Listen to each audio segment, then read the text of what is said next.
Ousmane Sonko mën na papa Abdou Nguer Ousmane Sonko mën na jur Abdou Nguer parce que man xam naa atu Abdou Nguer Ousmane Sonko tey Abdou Nguer doomam la mais Abdou Nguer am na lu kenn amul certificat mais premier ministre taxaw assemblée nationale tudd la ba di fëgg dënn ba di mer donc Abdou Nguer gàcce galaama parce que Abdou Nguer mooy kan parce que il faut sénégalais xam kan mooy Abdou Nguer. Abdou Nguer mooy benn waay boo xam ne jàngul sëy lañ ko dàqee Abdou Nguer mooy kan mooy benn tailleur boo xamante da doon def tailleur nekk yor atelier tailleur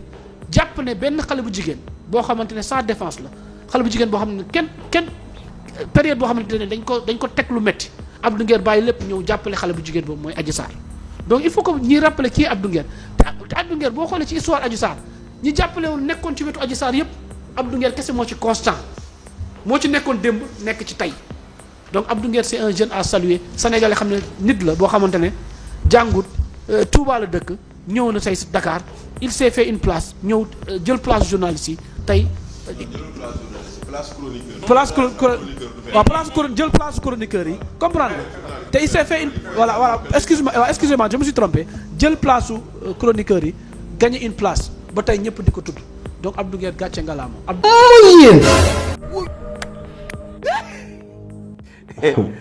garawul dinaa dikkaat léegi ci kàddu Omar Sow yi mais juste dama fay dégg benn information boo xamante si ne yaakaar naa yéen tamit dégg ngeen ko ñu ne maanaam conseil constitutionnel dafa mujjee annulé loi bi nga xamante si ne maanaam Amadou Ba déposé woon na ko fee ci assemblée ba nu voté woon ko te mooy lu concerne loi d'amnistie bi ñu ne kat maanaam loi boobu conseil ci boppam dafa mujjee annulé. luy ndeyam. léegi kon ça veut dire que abrogé total ñëpp bokk ci yam li ngeen bëgg a teg ci kaw taabul ci léegi gars yi naa leen bàyyi ngeen déglu ko suñ paree nañu soog ko commentaire. lii de mooy li ñuy naan breaking news ah. breaking news li anglais yi di naan breaking news. il paraît que le Conseil constitutionnel a rejeté la loi interprétative de Amadou Ba là. Le Conseil constitutionnel l'a rejeté. Ça c'est une bonne info. Décision j'ai également ça, décision du Conseil constitutionnel qui vient de déclarer contraire à la Constitution la loi interprétative portant sur l'amnistie. C'est Pierre-Edouard Faye qui nous envoie ça. léegi xam nga loolu laa doon wax fii rek keroog ma ne mbir mi daal jarul coow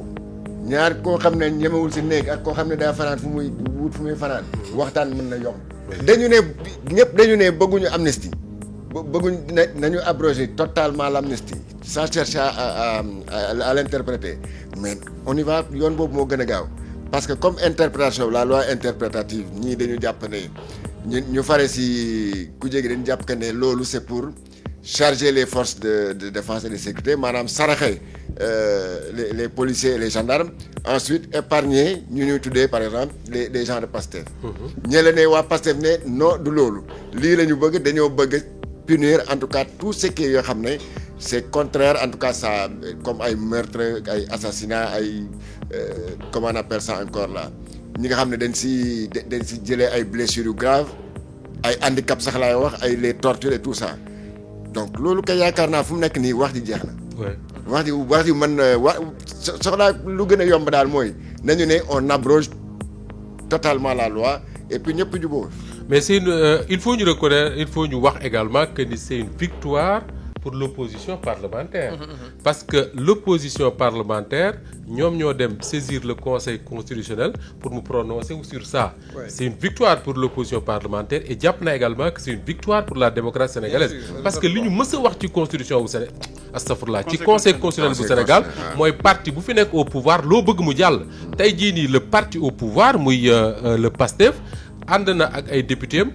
proposer une loi interprétative députés yi voté ko à une majorité écrasante mu jàll le Conseil constitutionnel l'opposition saisir ko mu wax en son article premier ci décision bi mu joxe que l'article premier de la loi numéro 08/2025 adopté par l'Assemblée nationale en séance du 2 avril 2025 est contraire à la Constitution. Loolu je pense que il faut quand même saluer enfin je dis pas qu'il faut saluer ou pas mais en tout cas moi j'avoue que je dis que li Conseil constitutionnel wax ni c'est une décision boo xam ne pour la santé de notre démocratie c'est une bonne chose. Sauf que je crois que le Conseil constitutionnel avait décidé de la même manière ci loi Ezzan aussi. ci loi Ezzan. waaw ci loi Ezzan bi dafa am benn disposition je crois article xam nga ban article 1er ou 2 qui avait visé des cas personnels quoi par exemple qui avait parlé de je ne sais pas affaire médecin alors que la loi une loi elle doit être impersonnelle. Elle doit être générale et impersonnelle. Donc principe boobu moom boo ko violé rek à la coulée souvent conseil constitutionnel day kii da koy annuler quoi. Et donc man je craignais ce risque là dès l'instant où la proposition de loi de Amadou Ba là daa mel ne bon en tout cas ñoom opposition de conseil constitutionnel jox leen dëgg peut-être ci côté boobu. mooy ñoom jàpp nañ ni elle vise à protéger une catégorie de citoyens au détriment d'autres. Donc à partir de ce moment dañuy jàpp ne donc la loi elle n'est pas générale. Donc nag ñoom duñu topp peut-être conseil constitutionnel non opposition bi ci ay argument mais ñoom dañuy dem def seen gëstu def seen recherche xool exposé des motifs bi xool environnement bi ñu voté loi bi ak toutes les interventions qui ont été faites notamment à l'Assemblée ak yooyu. Donc c'est à partir de tout ça de toute cette masse critique d'information là la ñuy joxe seen verdict. Et ils sont dit certainement que la loi visait des personnes et non des situations. gars yi maa leen di ziare baax a baax di leen bëgg di leen jox seen wàccuwaay encore di leen fàttaliwaat di leen demandé waat ngeen di gën di abonné wu fii ci chaîne bi. gars yi képp koo xam ne gën nga chaîne bi abonné ko la ngay xaar abonné wul képp ko abonné ba noppi nag c'est très simple. email ma vidéo bi soo paree nga dugg ci biir commentaire yi bàyyi foofu sa avis c'est très important daf ñuy dimbali baax a baax et merci. léegi nag gars yi yaakaar naa dégg ngeen kàddu yu Omar Sow yi avant ñu dikk ci lu concerné loi d'amnistie bi parce que Omar Sow yow da ngay jaawale ñaari mbir parce que nit ki parfois dana siiw ñu xam ko fekk lu baaxam moo tax aussi tamit nag parfois nit ki dina siiw ñu xam ko ñëpp ràññee ko fekk maanaam lu bonam moo tax ñu xàmmee ko. tey jii par exemple bu jege fii ci Sénégal ñaari tey jii ci ay saagakat ñoo ràññee ko ñu miin leen ñëpp xam leen fii ci Sénégal ndax lan seen ay kàddu yu bon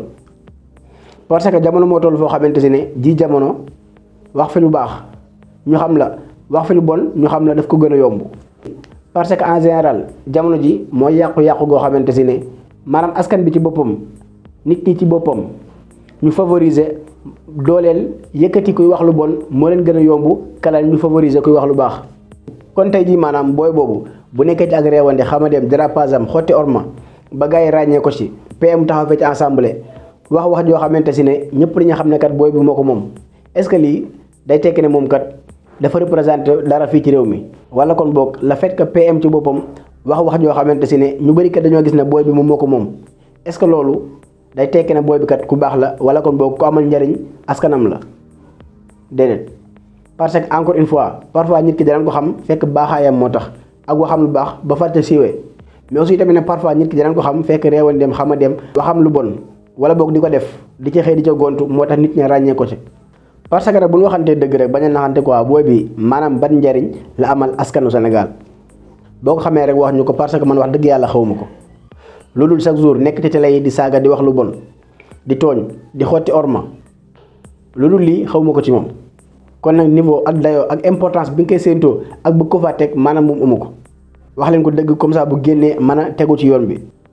bu fekkente ne bëgg ngeen ko wala boog ngeen yéene ko jàmm. lii nag jàpp naa ne soo ko defee moom nga war a def soo ko deful moom nga war a def mais nag pas waxi dof yi nga xam ne amul bopp amul genn. léegi nag gars yi yaakaar naa dégg ngeen information bi ñu nekkat conseil constitutionnel ci boppam dafa mujjee annulé maanaam loi bi nga xam ne Amadou Ba proposé woon na ko fee ci assemblée ba ñu jotoon koo voté. Bakat gëmoon ne moom actuellement yi fi maanaam féeti na boor bis bu rafet képp la ñu xaar pour lan mën a topp ñi nga xam ne kat ñoom ñoo nekkoon criminels yi mën a topp kat ñi nga xam ne ñoom ñoo yëkkate woon xaalis jox ko ay nervi ñuy dal ci kaw askan bi mën a topp ñu bëri ci ñoo xam ne kat ñoom ñoo defoon dégâts yi bon ñu doon ko jaarale assemblée ba voté ko fa ba mu féete boor léegi nag actuellement opposition bi ñoom bàyyiwun tàyyiwun topp nañ ca di wax ba conseil mujj ko annulé ça veut dire que kon léegi lan ngeen bëgg. maanaam mboolem lu xew ci réew mi mboolem lu fi mas a jaar ci xeetu bêtise xeetu scandale ñu gas lépp suul comme ni ko Macky defoon ñu bàyyi ko noonu wala kon boog ñu abrogé ko total saqaat booy yi delloowaat leen ca prison ba lan ngeen ci bëgg te mu nekk ñaar yoo xam ne benn wër ci am li passé événement yi passé ci ay gaañu ay yàqu-yàqu war ñu ko bàyyi mu jàll. aussi tamit nag booy yi nga xam ne ñoom jàpp nañ leen dugal leen prison ci kaw tooñaange wax dëgg yàlla bu leen jàppaatee delloowaat leen foofa dana nekk double tooñaange léegi kon nag yéen seen dogal bii ngeen jël wax dëgg fa yàlla fan la war a mën a tegu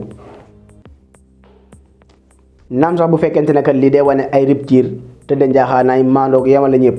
naam sax loolu lu baax la ça c'est bien waaye loi bi moom kenn mënu ko fi abrogé total aussi tamit nag li fi passé woon li fi jàlloon kenn mënu ko gasul ba mel ne dara mus fi xew léegi nag li ñu faral di wax naan ku tëb dal ci xal dese nga beneen tëbin mais yéen a gën a xam ne gars yi ñoom duñ taay duñ bàyyi parce que nag loi bi wax dëgg yàlla li ci waxoon képp nag la ci fas yéenee def en tout cas gars yi yëf yaa nga ubbi naa ligne bi ubbi naa commentaire yi kenn ku nekk ci yéen maa ngi ci saaku avem dans les commentaires ndaka la gis mbir mi ak actuellement lan la jàpp ne moom mooy solution pour lan loi bi mën a jàll comme ni ko Amadou Ba di sàkkoo lan ngeen gis ne actuellement moom moo nekk solution